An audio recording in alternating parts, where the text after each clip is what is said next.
નમસ્તે મારી વાલી વાલી બહેનો, કેમ છો? બધી મજામાં ને? તો તમને બધાને એક પ્રશ્ન હતો કે દીદી અમે ડાયટ ચાલુ કરીએ ને એટલે અમને ભૂખ વધારે લાગે છે અને એવી ઈચ્છા થાય છે કે આ તો ભૂખા રહેવા મતલબ ડાયટમાં જમ્યા કરતાં 10 વખત વધારે જમી લઈએ. તમને પણ આવું થાય છે? તો ચાલો આજે આપણે આ ટોપિક ઉપર ચર્ચા કરીશું અને જાણીશું કે એનું કારણ શું છે અને એના ઉપાય શું છે. બરાબર, વિડીયો એ છેલ્લે સુધી જોજો જો તમારે ડાયટને સરળ બનાવવું હોય ને તો. અને હા, ગમે તો લાઈક, શેર અને સબસ્ક્રાઇબ કરવાનું ના ભૂલતા અને શેર પણ કરજો તમારા ફેમિલી અને ફ્રેન્ડને. તો ચાલો જોઈએ કે આનું કારણ શું છે. જ્યારે આપણે છે ને ડાયટ કરીએ અને ડાયટની અંદર જમીએ ને ત્યારે છે ને આપણે પૂરતું નથી જમતા, બરોબર? કંઈક ને કંઈક એમાં કચાશ રહી જાય છે. એના હિસાબે શું થાય ખબર? આપણા બોડીની રચના એવી રીતના બનેલી છે. એના હિસાબે આપણા શરીરને એવું લાગે છે કે મને એનર્જીક રહેવા માટે પૂરતું ખોરાક તો મળતો નથી, એટલે તમને સંકેત આપે છે કે મને હજી ભૂખ લાગી છે અને એના ચક્કરમાં આપણે કંઈ ને કંઈ અટરપટર ખાઈ લઈએ છીએ. તો તમે તમારા રોજિંદા વ્યવહારમાં રોજિંદા ડાયટની અંદર તમે ક્યાં ભૂલ કરો છો? તો ચાલો એક નજર આપણે એની ઉપર કરીએ.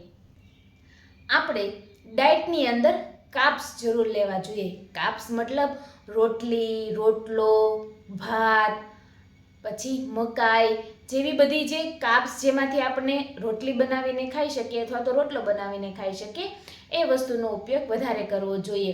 જો તમે એવું નથી કરતા ને એટલે તમને જલ્દી ભૂખ લાગી જાય છે અને તમારા બોડી તમને સંકેત આપે છે કે અમને જમવું છે, હજી અમને એનર્જીની જરૂર છે અને અમને ભૂખ લાગી છે, એટલે આપણે કહીને અટરપટર ખાઈ લઈએ છીએ. બીજો પોઈન્ટ એવો છે કે તમે પ્રોટીન ઓછું લો છો. પ્રોટીન ઓછું લેવાના કારણે તમને ઝડપથી ભૂખ લાગે છે અથવા તો તમારા જમવાની અંદર ફાઈબરનું પ્રમાણ પણ ઓછું હોય છે.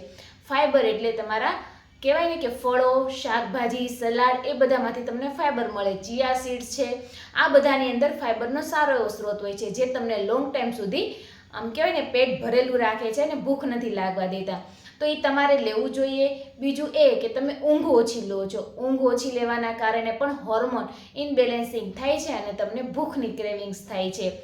અને મેઇન પ્રોબ્લેમ છે પાણીની, કે આપણે જ્યારે પાણી ઓછું પીએ છીએ ને ત્યારે પણ આ પ્રોબ્લેમ આપણને સર્જાતો એવું લાગે છે.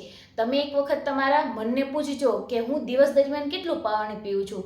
હું મારી વાત કરું ને તો હું દિવસ દરમિયાન 3 થી 3.5 લીટર જેટલું પાણી પીઉં છું, બરાબર? તો તમારે પણ પૂરતું પાણી પીવાનું છે. કે તમારે એવું નક્કી કરવાનું છે કે અમને ભૂખ શેની લાગી હતી, જમવાની લાગી હતી કે પાણીની લાગી હતી. આ હતા તમારા કારણો જે સાદા અને સિમ્પલ છે, પણ આપણે એમાં પણ ભૂલ કરીએ છીએ. હવે આપણે ઉપાય કરવાનું. ઉપાય શું છે? તો એ છે કે દિવસ દરમિયાન તમારે પ્રોટીનની શરૂઆત કરવી જોઈએ. નાસ્તામાં કમસે કમ એક તો પ્રોટીનનો સ્ત્રોત હોવો જ જોઈએ, જેમ કે પનીર, ટોફુ, ચણાના લોટમાંથી બનતું પુડલું, રવામાંથી બનતું પુડલું, જેમાંથી કહેવાય ને ફણગાવેલા કઠોળ છે, બાફેલા કઠોળ છે, એ પણ તમે લઈ શકો છો, બરાબર છે? એક વાટકો દહીં છે જેમાંથી તમને સારું એવું પ્રોટીન મળતું હોય એ તમારે લેવાનું છે. બીજું એ કે ફાઈબરવાળા ખોરાક ખાવાના છે, તો શાકભાજી છે, ફળ છે, એ પણ તમે લઈ શકો છો ફાઈબરમાં, જેમાં ફાઈબરનું પ્રમાણ સારું હોય ને એ. ત્રીજો પોઈન્ટ એ છે કે દર 2 થી 3 કલાકે તમારે કંઈક ને કંઈક ખાવાનું છે. મતલબ પેટ ભરીને નથી ખાવાનું, મતલબ તમારી મુઠ્ઠીની અંદર થોડીક નાની મુઠ્ઠીની અંદર સમાઈ જાય ને એટલી વસ્તુ, ચણા, વટાણા જેવા આપણે શેકેલા આવે છે ને એ વસ્તુ તમે લઈ શકો છો તમારા ભૂખને સંતોષવા માટે, બરાબર છે? જો તમને ભૂખ લાગી હોય ને તો. બીજું એ કે ચોથો પોઈન્ટ એ કે પૂરતી ઊંઘ લેવાની છે. 7 થી 8 કલાકની ઊંઘ લેવાની છે એટલે તમને ભૂખ વધારે નહીં લાગે. 5મો પોઈન્ટ એ કે દિવસ દરમિયાન તમારે 3 થી 4 લીટર જેટલું પાણી પીવાનું છે, જેથી તમને ભૂખ વધારે નહીં લાગે. તો બહેનો, હવે તમારું ડાયટ પણ ટકશે અને ભૂખ પણ નહીં લાગશે. તો આજનો આ નાનકડો વિડીયો મારી બહેનો માટે કે જે એવું કહેતી હોય છે કે દી અમને ડાયટ દરમિયાન ભૂખ વધારે લાગશે. મેં આપેલા પોઈન્ટમાં જરૂરથી સુધારો કરજો તો તમને બહુ સારું રિઝલ્ટ મળશે. અને જો તમને આજનો વિડીયો ગમ્યો હોય તો લાઈક, શેર અને સબસ્ક્રાઈબ કરવાનું ભૂલતા નહીં હો. તો મળીશું નવા વિડીયો સાથે. એવા બહુ બધાના સવાલ છે, તો બધાના સવાલ સાથે આપણે મળીશું નવા વિડીયોમાં. તો બધાને જય શ્રી કૃષ્ણ અને રાધે રાધે.